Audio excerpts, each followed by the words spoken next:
Vėžys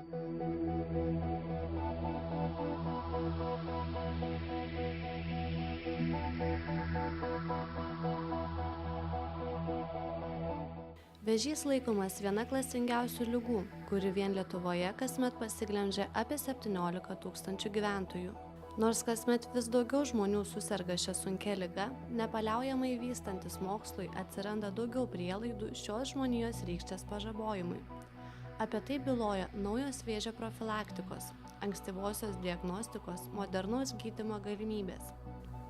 Įvairių kovos su vėžiniais susirgimais būdų ieškoma ne tik užsienyje. Vilniaus onkologijos institute įgyvendinamų podoktorantūros stažuočių metu Vytautas Kašėta atlieka svarbius tyrimus, padedančius vystyti priešvėžinę terapiją. Mano podoktorantūros stažuotės tema yra vėžinių ir kamieninių ląstelių sąsajų tyrimai. Tai yra kaip ir galima nugabenti įvairias nanodaleles link naviko. Stažuotė yra vykdoma Vilniaus universiteto onkologijos institute ir tai yra daugiau fundamentinio pobūdžio tiriamieji darbai. Stažuotės pasirinkimą lėmė bendros tendencijos šiuo metu pasaulyje. Tai yra, kad bandoma įvairiais būdais paspartinti vėžinių susirgimų gydymą, padaryti jį efektyvesnį. Šiuo metu naudojami tiek chemoterapija, tiek radioterapija. Pasižymi žymių šalutinių poveikių, taip pat jiems trūksta iš esmės specifiškumo. Yra pažeidžiami aplinkiniai audiniai arba sukeliami pažeidimai, chemoterapijos atveju gali būti sukeliami bendrai organizmo pažeidimai, kurie gali iššaukti ilgalaikės pasekmes. Besiformuojanti viena iš tokių strategijų yra galimybė panaudoti jau egzistuojančių mechanizmų žmogaus organizme, kad juos įdarbinti kaip nešėjus. Vienos iš tokių ląstelių, kurios pasižymi gebėjimu migruoti į naviką, yra kamieninės ląstelės. Įvairių tyrimų duomenimis buvo parodyta, kad esant kamieninių ląstelių transplantacijai, jos vėliau migruoja į naviko vietą. Tad čia savybė ir šiuo metu vykdomi tyrimai, kaip būtų galima pasinaudoti. Tai ir mano darbo tematika yra irgi su tuo susijusi.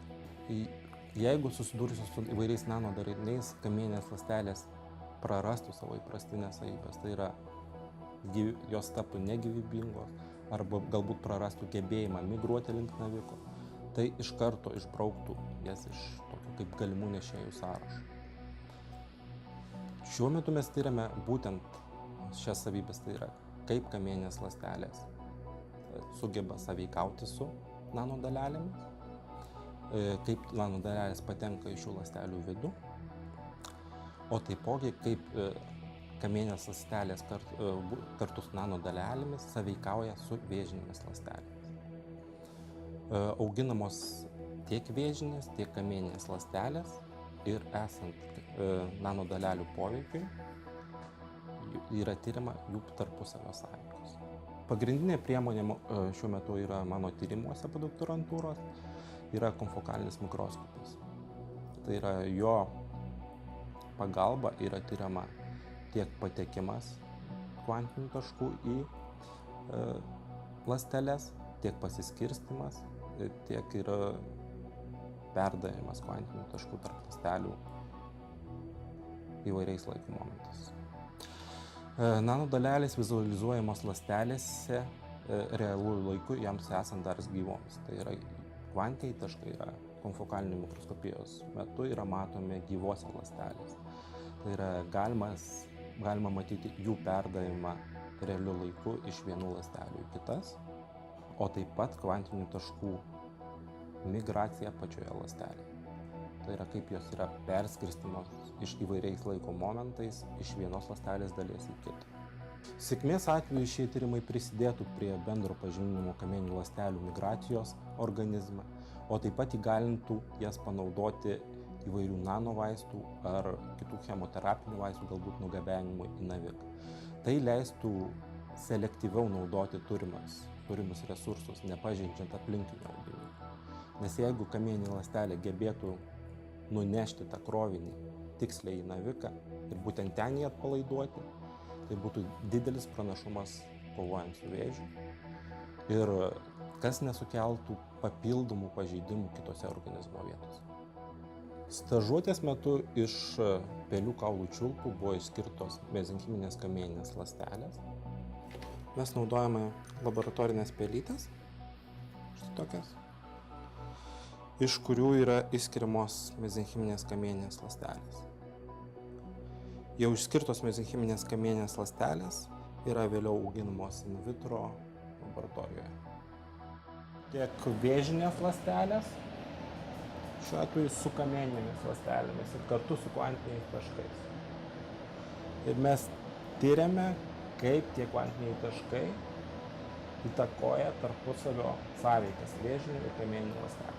Organizme tas deguonies ir CO2 santykis yra šiek tiek kitoks, negu mes kvėpuojame atmosferoje. Tai yra, jis yra mažiau deguonies, daugiau CO2. Tai šiuo metu auginant ląsteles yra prisilaikoma tam tikro santykio deguonies ir CO2. Taip pat yra palaikoma kontroliuojama temperatūra, tai yra 37 laipsniai ir drėgnumas.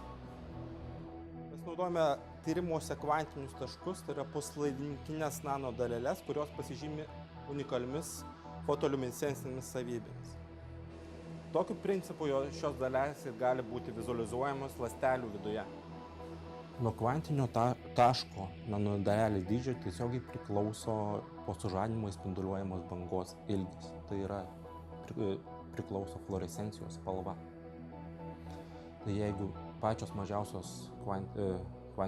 mažiausi kvantiniai taškai sužadinti, jie spinduliuos mėlyną arba žalią šviesą, tuo tarpu jau keliais nanometrais didesni kvantiniai taškai jau spinduliuoja raudoną šviesą. Tačiau su įvairiais dangalais, tai yra padengimais tiek funkcionalizavimais, kvantiniai taškai siekia dydis apie 20 nanometrų, o tos pačios gardelės dydis gali svyruoti nuo 2 iki 5 nanometrų. Tai kvantinio taško gardelės dydis ir apsprendžia fluorescencijos spalvą. Ir šiuo atveju kvantiniai taškai yra naudojami kaip modelinė sistema nanodalelių.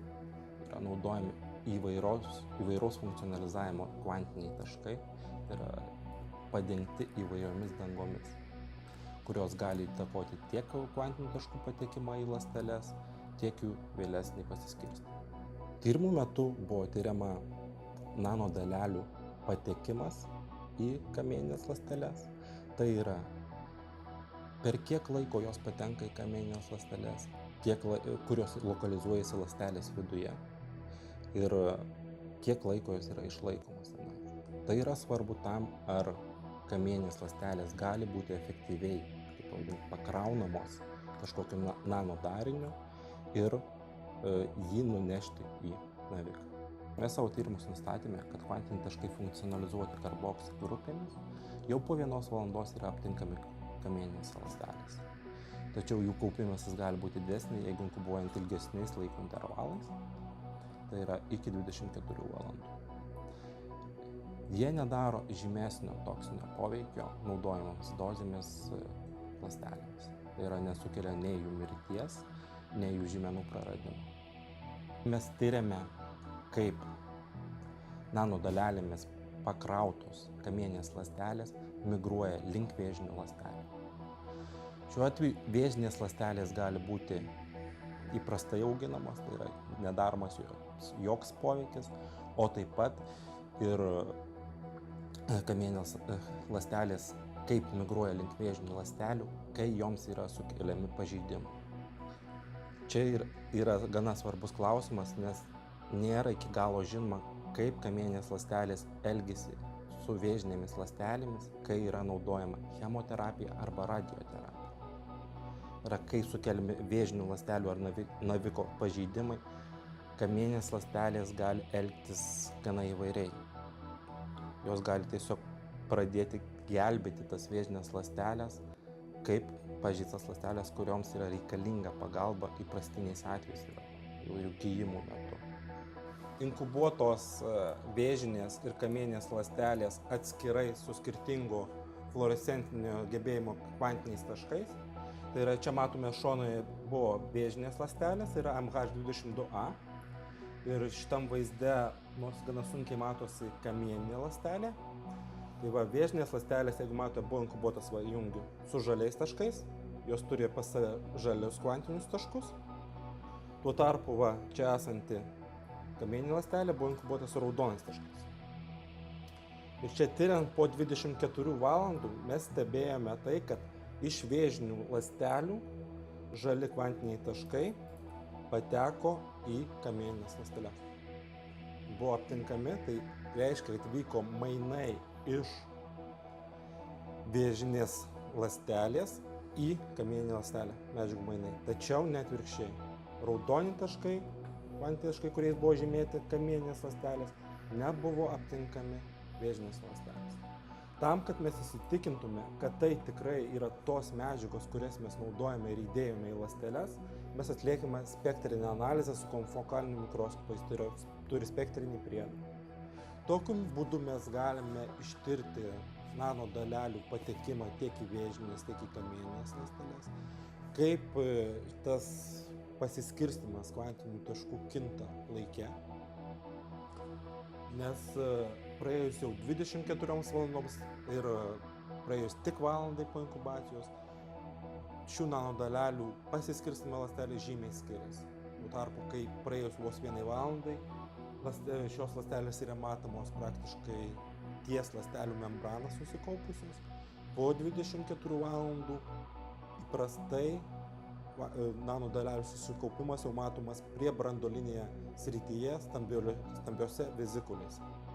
Tai yra kvantinių taškų sankaupos laikui bėgant stambėjos, yra suvedamos į multivezikulinius kūnus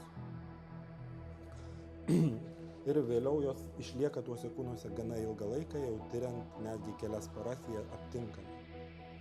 Šiuo metu yra atliekami tyrimai migracijos in vitro.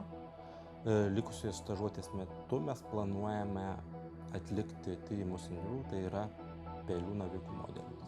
Tai yra bus sukeliamas navikas pelėse ir joms jau uodegos vena bus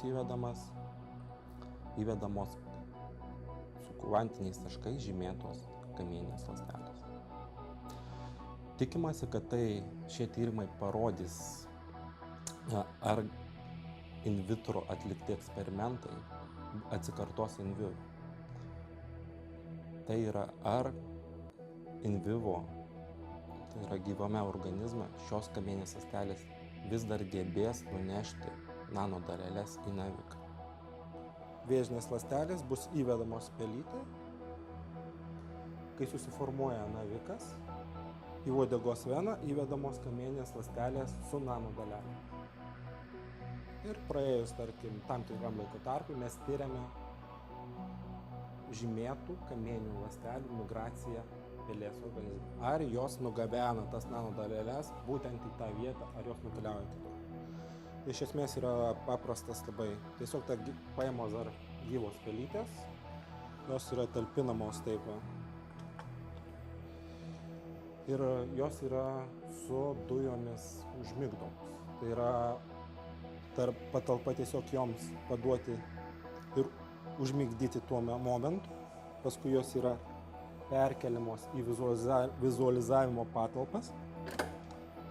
Ir tada tiesiog mes galime stebėti jau būtent tų ląstelių, kurios buvo pažymėtos fluorescuojančiomis nanodalelėmis, judėjimą pelės organizme.